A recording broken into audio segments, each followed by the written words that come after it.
Efesios.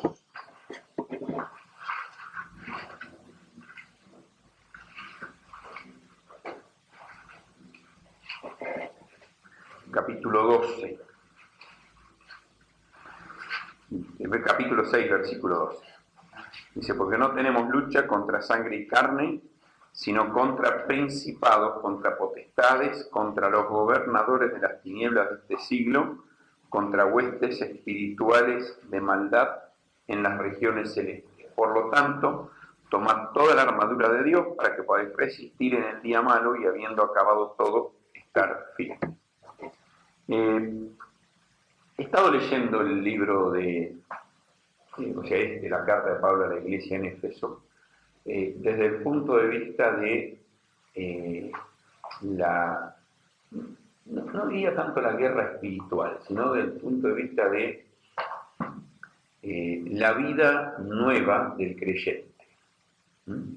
Es interesante que el capítulo 1, cuando habla del poder del Espíritu que opera en nosotros, que es el que resucitó a Cristo de los muertos, habla del poder que el creyente, el Hijo de Dios, tiene en Cristo Jesús. Ahora, Pablo habla de una realidad en este pasaje que leímos, que es la realidad de que tenemos una lucha. La realidad de que tenemos una lucha. Y cuando él habla de que nuestra lucha no es contra carne y sangre, no está hablando de que no tenemos una lucha con la carne. O sea, el creyente tiene la lucha con Satanás, el mundo y la carne. O sea, el pecado que no quiero hacer, ese hago, y el bien que quiero hacer, ese me cuesta un montón, dice Pablo, ¿no es cierto? Entonces, tenemos una lucha contra nuestra carne. Lo que él está hablando es que la lucha del creyente no es contra un gobierno o un sistema del gobierno. La lucha del creyente no es con los vecinos.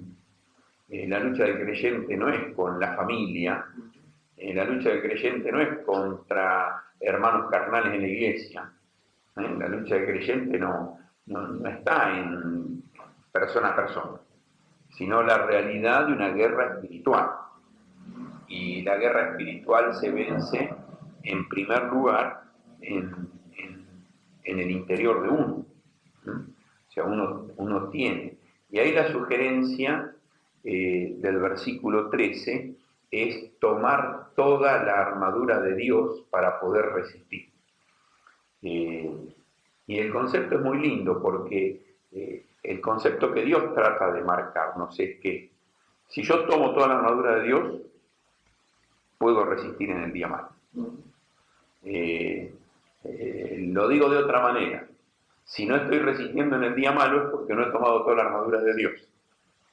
No sé si lo pensaste, ¿no es cierto? O sea, tengo las herramientas de parte de Dios para poder vencer en el día malo. Dios me da sus herramientas para poder tener victoria. Y es lo que nos pasa a nosotros si queremos. O sea, podemos vencer si nosotros decidimos que vamos a vencer. Ahora,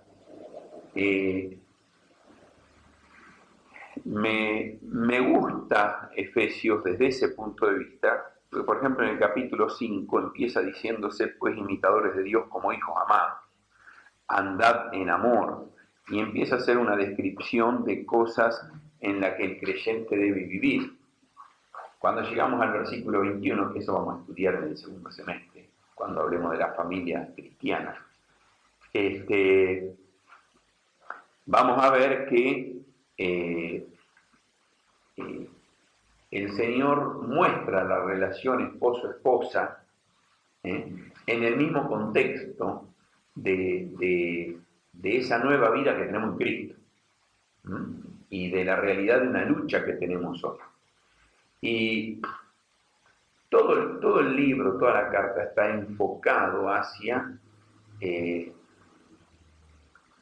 la realidad de una lucha diaria, constante, para la cual tenemos que estar preparados.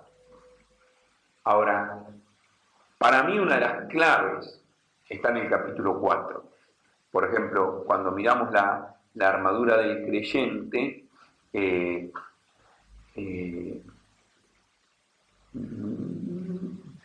el versículo?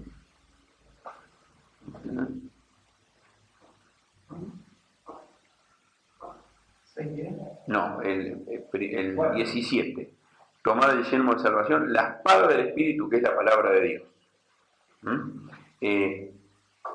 El Señor nos desafía a tomar la palabra de Dios como lo que realmente nos va a ayudar a defendernos del ataque. Ahora, en el capítulo 4, dice, versículo 20, vosotros no habéis aprendido así a Cristo, si en verdad habéis sido por Él enseñados, conforme a la verdad que está en vosotros. Y cuando hablamos de la verdad, estamos hablando de la palabra de Dios, ¿no es cierto? Jesús era el verbo y era la verdad. O sea, la palabra de Dios es la verdad. Y si nosotros miramos versículo 17 al 20, habla de las cosas de la vieja vida. Esto pues digo y requiero en el Señor, que ya no andéis como los otros gentiles que andan en la vanidad de su mente, teniendo el entendimiento entenebrecido, ajenos a la vida de Dios por la ignorancia que en ellos hay, por la dureza de su corazón, los cuales después que perdieron toda sensibilidad, se entregaron a la lascivia para cometer con avidez toda clase de impureza, las cosas de la vieja vida. Ahora, versículo 22, en cuanto a la pasada manera de vivir, hay una pasada manera de vivir, y esas cosas que menciona ahí tienen que ver con la pasada manera de vivir. Versículo 23, renovaos en el espíritu de vuestra mente y vestidos del nuevo hombre, creados según Dios en la justicia y santidad de la verdad. Hay una pasada manera de vivir, hay una nueva manera de vivir. Entre la pasada y la nueva hay una transición. Ahora, esa transición empieza el día que recibo a Cristo. Pero tiene que ser un trabajo continuo, constante en mí. Por eso hace el énfasis el 23, renovarse, renovarse. Y la forma de renovarse es por medio del estudio de la palabra de Dios. No hay otra forma de renovarme en el espíritu del entendimiento. No hay otra forma de hacer una transformación. Vos fíjate en el versículo 18, cuando habla de las cosas de la vieja vida de la carne, menciona dos razones. Una ignorancia, la otra dureza de corazón. La ignorancia es falta de conocimiento. La ignorancia es falta de conocimiento, o sea, no tuvo oportunidad, no la buscó, no se interesó. Entonces, cuando desafía a renovarnos en el espíritu de la mente, está diciendo, empezá a conocer las cosas que son del espíritu de Dios. Investigalas, estudialas, profundizalas. El otro concepto que mencionan, ¿cierto? Dureza de corazón, es cuando lleno la mente, se me infla, se me infla, se me infla, pero el corazón es tan duro que nada baja el corazón. Entonces no practico. Lleno la mente de conocimiento, pero no hay práctica de la verdad de Dios en nuestra vida. Ahora, a partir del versículo 25, luego que dice vestidos del nuevo hombre en el 24, creado según Dios en la justicia y santidad de la verdad, ese vestirte del nuevo hombre está relacionado con el capítulo 6, cuando nos desafía, en el versículo 13, a vestirnos con toda la armadura de Dios. Vestido del nuevo hombre es vestirnos con toda la armadura de Dios. O sea, si estamos en la guerra, estamos en la lucha, se va a producir en nosotros la transformación. Tiene que haber en nosotros una decisión de tomar las cosas espirituales. Y es interesante que empieza a hablar de cosas prácticas, de qué es vestirnos del nuevo hombre. Y las cosas prácticas que menciona, en primer lugar, está hablando de la verdad. Vestirnos con la verdad, hablar verdad. Para hablar verdad hay que tomar una decisión, desechar la mentira. Lo segundo que menciona el versículo 26 habla sobre el enojo, y mirá lo que dice el versículo 31: quítense de vosotros toda amargura, enojo, ira, gritería, maledicencia y toda malicia. ¿Y qué es lo opuesto al enojo? Antes sed benignos unos con otros, misericordiosos, perdonándoos unos a otros, como Dios también os perdonó a vosotros en Cristo. Hace la comparación de la actitud de enojo, ira, gritería, reacción, por la de bondad, benignidad, mansedumbre, esperar en Dios, el perdón, el buscar siempre arreglar las relaciones, no estropearlas. Lo tercero que menciona, versículo 28, antes robabas, ahora trabajás. Robar era buscar para mí, para mí, para mí, para mí. Trabajar es para mí, pero dice ahí, da un paso más. Busca cómo podés hacer para dar y compartir a otros. Y después habla del lenguaje, ninguna palabra corrompida salga de vuestra boca, sino la que sea buena para la necesaria edificación. Y dar gracia a los oyentes, ¿sabes? Palabra corrompida no está hablando solamente de insultos. Si yo tomo la segunda parte del versículo, ¿cuál es la palabra que tengo que hablar? Es la buena para la necesaria edificación. Ahora, ¿sabes qué es una palabra corrompida? Toda palabra que no es para edificación. Aun cuando digo una media verdad, con el fin de murmurar. Cuando digo una verdad, pero le pongo el acento en lo que yo quiero que lo tenga, con el fin de contaminar o dañar o estropear la vida de otro.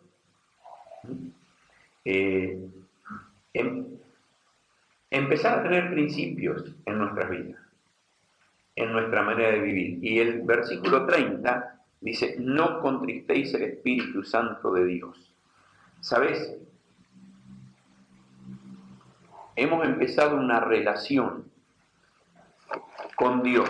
En el capítulo 1, versículo 13, dice que en Cristo fuimos sellados con el Espíritu Santo de la promesa. O sea, el Espíritu Santo de Dios vino a vivir en nosotros. Está en mí.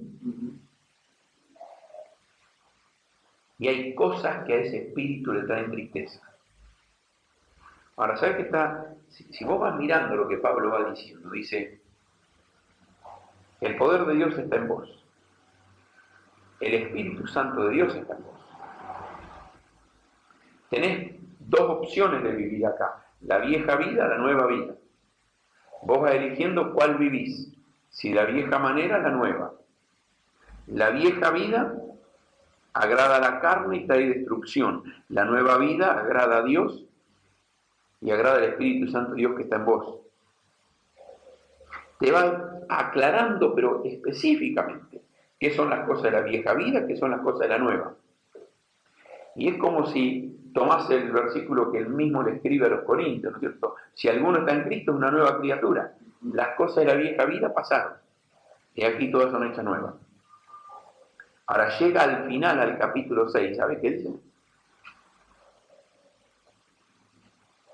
Esas cosas suceden, que se manifiestan en nosotros las cosas de la vieja y la nueva vida, porque desde que recibiste a Cristo empezó una guerra entre el viejo hombre y el nuevo hombre. Una guerra espiritual entre Satanás, el mundo y la carne, contra el Espíritu de Dios que mora en vos. Pero Dios nos ha dado toda su armadura, todo lo que necesitamos para que podamos aprender a cómo vivir acá, para agradarle a Él, sí, para agradarle a Él, pero más que eso, para tener una vida de satisfacción acá. Si nosotros cedemos a la carne, a lo que tenemos el Espíritu Santo dentro de nosotros, y se entristece, trae tristeza a nosotros. ¿Sabés que una de las condiciones más tristes de la vida humana es tener a Cristo en el corazón y vivir contristando al Espíritu Santo, porque no sos feliz más con las cosas del mundo y no sos feliz con las cosas espirituales. Y hay una tremenda insatisfacción en el interior, porque Dios ha obrado a favor nuestro la salvación. Nos espera el cielo, el estar a la diestra de Él, el estar con Él por la eternidad, pero entre medio hay un desafío de una vida de santidad. Y esa es la vida que Él nos ofrece para que nosotros podamos ir disfrutando acá, ya desde que recibimos a Cristo, nuestra relación con Él. Ahora, Efesios es hermoso porque nos va dando las dos opciones. Fíjate el capítulo 5, el título. En mi Biblia dice, andad como hijos de luz. Andad como hijos de luz. Ahora, yo leo el capítulo 4, versículo 18, y me habla de los gentiles que tienen el entendimiento entenebrecido, o sea, el entendimiento lleno de tinieblas. Y sabes, es como el día y la noche. Es vivir para las obras de la carne o para las obras del Espíritu. ¿Cuál es el versículo más conocido de la Biblia? Juan 3:17, ¿cierto? De tal manera amó Dios al mundo. Ahora, ¿qué dice el 17, 18, 19? Habla de aquellos que rechazaron a Cristo porque amaron más las tinieblas que la luz, porque sus obras eran malas y no querían venir a la luz para que sus obras no sean reprendidas. Entonces, vos ves en la Escritura constantemente la guerra que hay entre Satanás y las obras del mundo y de la carne y Dios.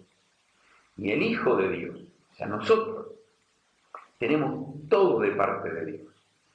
Tenemos el Espíritu Santo de Dios que mora en nosotros, tenemos la palabra que nos muestra, que nos enseña, y tenemos toda la armadura del creyente a nuestro favor, a disposición nuestra, para tomarla y ser más que vencedores en Cristo. Pero, como nos muestra Efesios capítulo 4, tenemos que llegar en cada área, en cada situación, en cada circunstancia, a tomar una decisión. Y cuando tomo la decisión correcta, soy feliz. Cuando tomo la decisión correcta, vivo en victoria, tengo triunfo. Tomo la decisión equivocada, vivo en frustración y derrota. Porque cuando el Espíritu Santo de Dios que mora en mí está en tristeza, yo tengo tristeza también. Mi corazón se entristece también. Y uno puede hacer un callo a la larga, pero uno sabe ahí en el fondo cómo está la situación realmente. Uno no puede vivir feliz y satisfecho cuando vive entristeciendo el Espíritu Santo que mora en nosotros. Porque el Espíritu Santo de Dios se sigue manifestando y sigue hablando y se sigue mostrando y no nos deja estar tranquilos. Aunque parece que sí, aunque a los demás les querramos mostrar que sí. Y el Señor nos desafía a vivir una vida venciendo el pecado, no para agradarlo a Él, sino para bendición nuestra. Y por supuesto que cuando eso sucede, Dios es glorificado, porque los demás ven nuestra conducta y alaban y glorifican a Dios por la conducta nuestra. Entonces desafiémonos a vivir venciendo el pecado. Tenemos todo de parte de Dios para poder lograrlo. Oramos.